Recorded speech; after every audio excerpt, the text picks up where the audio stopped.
Hello everyone, welcome to my channel. मैं हूं आपकी होस्ट रश्मि। अभी उत्तर भारत में बहुत ज़्यादा ठंड पड़ रही है और इस वक्त अगर आप लोगों ने लेमन ग्रास लगाया हुआ है तो उसके साथ मैं कुछ काम करने जा रही हूं जो आप लोगों के साथ शेयर करूंगी। उसे कैसे प्रिजर्व करना है, उसके क्या बेनिफिट्स हैं और किन लोगों को उसका यूज़ करना है और किन लोगों को उसका यूज़ नहीं करना है, ये सब आज की वीडियो में बताऊँगी। तो बने रहें मेरे साथ। चलिए चलते हैं हमारी वीडियो में। देखें, ये मेरा लेमन ग्रास का प्लांट है जिसको मैंने आप लोगों को एक बार और दिखाया था। ये रूट बाउंड हो गया था तो मैंने इसकी रूट कटिंग की थी, वो मैं लिंक डाल दूंगी, आप देख लीजिएगा। क्योंकि ये एक ऐसा प्लांट है जिसको साल या 2 साल में एक बार रूट प्रूनिंग की ज़रूरत पड़ती है, उसके बाद ये आराम से बढ़ते रहते हैं। आप इसकी हाइट देखें, जबकि ये बहुत ज़्यादा बड़े गमले में नहीं लगा हुआ है। आप यहाँ देखें, ये 10 इंच के गमले में लगा हुआ है और इसकी ग्रोथ बहुत अच्छी चल रही है। लेकिन साल में एक बार एक ऐसा टाइम आता है जिसमें इसकी ये कंडीशन हो जाती है। तो इस समय हमें क्या करना है, वो प्लांट के ग्रोथ के लिए भी अच्छा है और हम लोगों को भी ये पूरे साल के लिए लेमन ग्रास मिल जाता है। आप सब जानते हैं कि इसका मेडिसिनल वैल्यू बहुत ज़्यादा है और इससे एसेंशियल ऑयल भी बनता है और हम ग्रीन भी यूज़ कर सकते हैं और इसकी सूखी हुई पत्तियों को भी अपने डे टू डे लाइफ में यूज़ कर सकते हैं। तो अब इस कंडीशन में हमें करना क्या है, इस कंडीशन में हमें इसका 1/3 पार्ट छोड़ के बाकी सारे को कट कर लेना है। अगर ये आपको रूट बाउंड दिखे तो इसकी रूट प्रूनिंग करें, और अगर रूट बाउंड नहीं है तो इसे जस्ट मल्च करके छोड़ दें। क्योंकि अभी जहाँ पे अगर ठंड नहीं पड़ रही है, टेम्परेचर सही है, वहाँ पे कोई दिक्कत नहीं है, सिर्फ प्रून करके छोड़ दें। लेकिन जिन जगहों पे अभी इस तरह की ठंड पड़ रही है, आपने अगर इसका केयर नहीं किया, इसकी प्रूनिंग नहीं की, तो ये मर जाएगा ठंड में। इसलिए अभी और स्प्रिंग के टाइम में इसको आप डिवाइड कर सकते हैं, इसका मल्टीप्लाई करके बहुत सारे प्लांट्स बना सकते हैं। लेकिन इस सीज़न में बस इतना ही काम करना है और इसको प्रिजर्व कैसे करना है वो भी मैं अभी आप लोगों को बताऊंगी। आपको अपने लेमन ग्रास में एक चीज़ दिखाना चाहती हूँ। आप यहाँ पे देखें, इस बार ये बहुत अच्छा फ्लावरिंग किया है, जबकि जनरली लेमन ग्रास में ये देखने को नहीं मिलते हैं। लेकिन आप यहाँ देखें, ये आप अगर ये इसमें सीड मैच्योर हो जाता है तो आप सीड से भी इसको लगा सकते हैं, ग्रो कर सकते हैं। और आप यहाँ देखें, ये ग्रीन वाला है और जब ये सूख जाते हैं तो ये कुछ इस तरह के हो जाते हैं। इतने बेनिफिट इसके ग्रीन लीव्स में होते हैं, उससे कहीं ज़्यादा इसके ड्राई लीव्स में भी होते हैं। तो हमें क्या करना है, इसके ड्राई लीव्स को छाँव में ही, आप कैसे इसको प्रिजर्व करेंगे वो मैं दिखाऊंगी। छाँव में ही इसको सुखाना है, जिससे कि उसका पूरा जो मॉइस्चर है वो सिर्फ निकल जाए। उसके बाद अगर आप ऐसी जगह रहते हैं जहाँ ड्राई मौसम है तो वहाँ आप किसी भी कंटेनर में डाल सकते हैं, और अगर ह्यूमिडिटी है तो उसे एयर टाइट कंटेनर में बंद करके रख दें। और आप इसको डीप फ्रीज भी कर सकते हैं। जैसे मान लें कि आपको ग्रीन ही चाहिए, ग्रीन लीव्स ही चाहिए, क्योंकि ग्रीन लीव्स में एक उसका फ़ायदा ये होता है कि इसमें अरोमा ज़्यादा होता है ड्राई लीव्स के बनस्पत। तो अभी देखें, ये जैसे ये पूरा ड्राई है तो ये ड्राई वाले को सुखाने की ज़रूरत भी नहीं पड़ेगी, इसको आप अलग से निकाल के रख सकते हैं। लेकिन जो ग्रीन लीव्स है उसका मैं कैसे उसको प्रिजर्व करती हूँ वो मैं दिखाती हूँ। देखें, आप लोगों को कुछ दिखाना चाहती हूँ। मैंने पिछले साल जो इसको प्रिजर्व करके रखा था वो भी मैं आप लोगों को दिखा दूँ। यहाँ रखा हुआ है मैंने, इसमें इस तरह से मैं रोज़ इसका इस्तेमाल करती हूँ। देखें, ये ड्राई फॉर्म में है और ये एकदम सही कंडीशन में है, इसलिए आप इसे बहुत लॉन्ग टाइम तक प्रिजर्व करके रख सकते हैं इस तरह से। इसके जो फ्लावर बिल्कुल सूख गए हैं उसको मैं थोड़ा सा सीड के लिए रख लेती हूँ, देखती हूँ जर्मिनेट होते हैं कि नहीं, ट्राई करना है इसको। बस इतना सा मैं रख लूँगी, बाकी सबको काट के हटा दूँगी। ये देखें, ये इसके सीड पॉड हैं।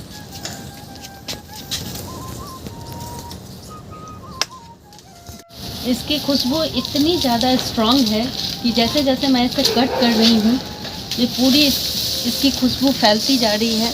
आपको बता दूं कि आपके घर में अगर कीड़े मकोड़े हैं तो उसका सबसे अच्छा इलाज है 2-3 प्लांट रख दें, आप देखेंगे कि आपके आसपास से जो भी इंसेक्ट हैं, ख़राब इंसेक्ट हैं, वो चले जाएंगे। तो और ये मॉस्कीटो रिपेलेंट भी है। तो अगर आप अपने गार्डन में पेस्ट का मैनेजमेंट नेचुरली करना चाहते हैं तो इस प्लांट को ज़रूर लगाएं। मैंने पहले वाले को बिल्कुल कट कर दिया है। ये कट करने से इसकी ग्रोथ हमेशा होती रहती है, चूँकि ये पेरेनियल प्लांट है।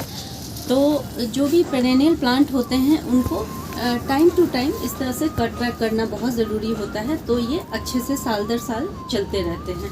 और आप देखें, ये अगर आप 2-3 भी इसके स्टेम लगा लेंगे तो ये टाइम के साथ किस कदर इसका चौड़ाई भी बढ़ता जाता है, और लंबाई तो आपने देखा ही कितने छोटे गमले में केयर करने पे ये कितने बड़े हो जाते हैं। तो ये काम ज़रूर करें, साल में एक बार निश्चित कर लें। जब भी इसके ये पत्ते पीले पड़ने लगते हैं, आप चाहे जिस भी जोन में रहते हों, जिस भी जगह क्लाइमेट में रहते हों, लेकिन जैसे ही इसके लीव्स येलो होने लगे आपके यहाँ, आप इसको इस तरह से कट कर दें। और एक चीज़ का ख्याल रखना है कि 1/3 से ज़्यादा कट नहीं करना है, नहीं तो इसके मरने के भी चांसेस रहते हैं।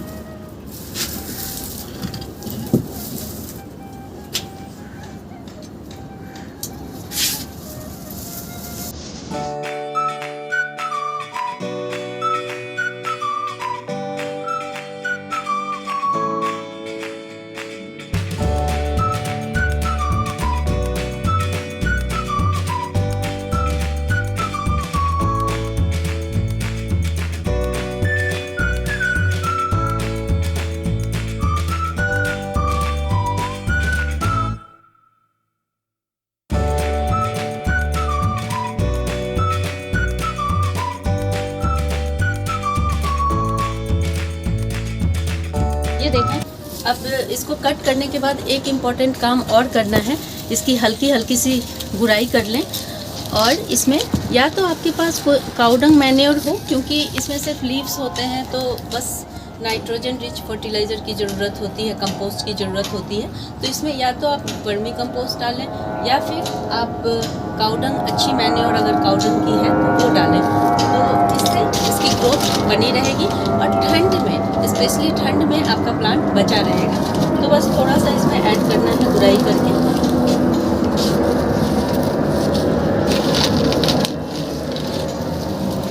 इसको मिक्स करते हैं। इसको प्रिजर्व कैसे करना है, तो इसको हमें धूप में नहीं सुखाना है, छाँव में ही सूखने दें। और अगर इस तरह का मौसम है आपके यहाँ ठंड में, तो इसको क्या करना, देखिए मैंने ये एक कॉटन का कपड़ा लिया है, कॉटन के कपड़े पे इसको रख दें और इस तरह से ढक दें। छाँव में सूखने दें, चाहे तो पंखे के नीचे भी सूखने दे सकते हैं, या फिर इस तरह करके आप करीब 15 से 20 दिन इसको छाँव में ही छोड़ देंगे तो ये बिल्कुल ड्राई हो जाएगा। उसके बाद आप इसको एयरटाइट कंटेनर में भर के रख लें और इस्तेमाल करें।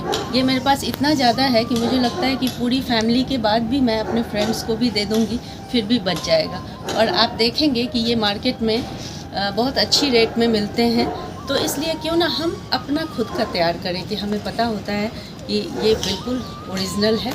और मैं आप लोगों को बताऊंगी कि इसका कितना अमाउंट यूज़ किया जाता है, क्योंकि हर चीज़ का एक सर्टेन अमाउंट अगर आप यूज़ करेंगे तो ही उसका बेनिफिट देखने को मिलता है।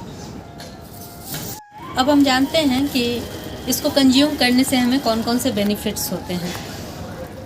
ये एंटीऑक्सीडेंट गुणों से भरपूर होता है, और इसके साथ ही anti fungal, anti diarrhoea, anti bacterial, ये सारी प्रॉपर्टीज़ इसमें होती हैं, जिसकी वजह से इसका इतना मार्केट में आजकल सारे लोग जानने लगे हैं। और मैंने देखा है इसका जो पाउडर है वो भी अमेज़ॉन पर मिलता है। और अगर हम लोग घर में इस तरह से ऑर्गेनिकली उगाते हैं तो सोचिए कि ये कितना अच्छा है। तो जिन लोगों को, जैसे अगर हम इसे खाली पेट पीते हैं मॉर्निंग में एज अ टी, तो उससे हमें, जिनका ब्लड शुगर बढ़ा रहता है वो कंट्रोल हो जाता है, और जिनका कोलेस्ट्रॉल लेवल बढ़ा होता है वो कंट्रोल हो जाता है। लेकिन शर्त यही है कि आपको इसका रेगुलर इस्तेमाल करना है। और हम लेडीज़ के लिए, जो लोग थोड़ा अपने वेट को लेके कॉन्शियस रहते हैं, उनके लिए बहुत अच्छा है। और आप इसको बिना शुगर का इस्तेमाल करें। और ये हमारे बॉडी के मेटाबॉलिज्म को इंक्रीज कर देता है, जिसकी वजह से भी हमारी जो बेली के आसपास जो फैट्स होते हैं वो बहुत जल्दी डिज़ोल्व हो जाते हैं।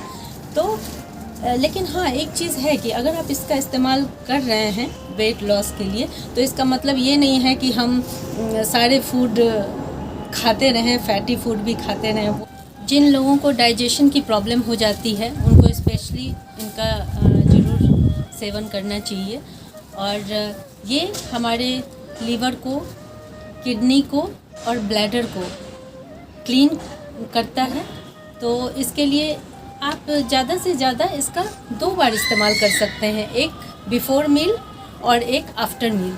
ये दोनों अगर आप कंटिन्यू रखेंगे तो आप देखेंगे कि बहुत सारी चीज़ों में आपको फ़ायदा होगा। इवन जिनके हार्मोनल, जिनका इम्बैलेंस होता रहता है, उनके लिए भी ये बहुत अच्छा है। और मैंने आप लोगों को बताया था कि किन लोगों को इसका इस्तेमाल नहीं करना चाहिए, ये भी बहुत इम्पॉर्टेंट है बताना। तो जिनको लो ब्लड प्रेशर की शिकायत होती है, वो प्लीज़ इसका इस्तेमाल ना करें। जैसे ही हम किसी चीज़ का बेनिफिट देखते हैं तो उनका साइड इफ़ेक्ट भी हमें देखना चाहिए, क्योंकि बहुत लोग ऐसे भी होते हैं जिनको हो सकता है ये सूट ना करे नेचुरल होते हुए भी। तो लो ब्लड प्रेशर में यूज़ नहीं करना है। और जिनको एलर्जी की बहुत ज़्यादा प्रॉब्लम हो, वो थोड़ा पहले पी के देखें। अगर कंफर्टेबल हैं तो ही इसका इस्तेमाल रेगुलर बेसिस पे करें। तो इन बातों का अगर आप ध्यान रखेंगे तो आप देखेंगे कि आपके घर में ही नेचर का कितना खूबसूरत सा तोहफ़ा है। तो इसको संभाल के रखें। आप चाहें तो इसके सूखे हुए जो लीव्स हैं, इसके पाउडर भी इसका बना सकते हैं, क्योंकि ये भी ऑर्गेनिक जो भी टी होता है उसमें यूज़ किया जाता है एज अ पाउडर। तो ये आप पे डिपेंड करता है कि आप कैसे इसका इस्तेमाल करते हैं। हम सब अपने स्किन को लेकर के बहुत केयरफुल होते हैं, बाहर से भी उसका बहुत केयर करते हैं, लेकिन हमारे स्किन को अंदर से भी उतना ही स्वस्थ होना चाहिए जितना हम बाहरी रख रखाव उसका करते हैं। तो उसके लिए भी लेमन ग्रास बहुत अच्छा है। इसकी टी पीने से हमारे बॉडी के जितने भी टॉक्सिन होते हैं वो निकल जाते हैं, जिससे हमारा स्किन भी नेचुरली ग्लो करता है। और जितने भी पिंपल्स, एक्ने हमारे हार्मोनल इम्बैलेंस की वजह से होते हैं, वो भी लेमन ग्रास का यूज़ करने से ठीक हो जाते हैं। इसलिए आप सबसे रिक्वेस्ट है कि आप इसका इस्तेमाल ज़रूर करें। अगर आप लोगों को मेरी ये वीडियो पसंद आई है तो प्लीज़ इसे लाइक, शेयर एंड सब्सक्राइब करना ना भूलें। बेल बटन को ज़रूर दबाएं। Leave nature, love nature. Thank you.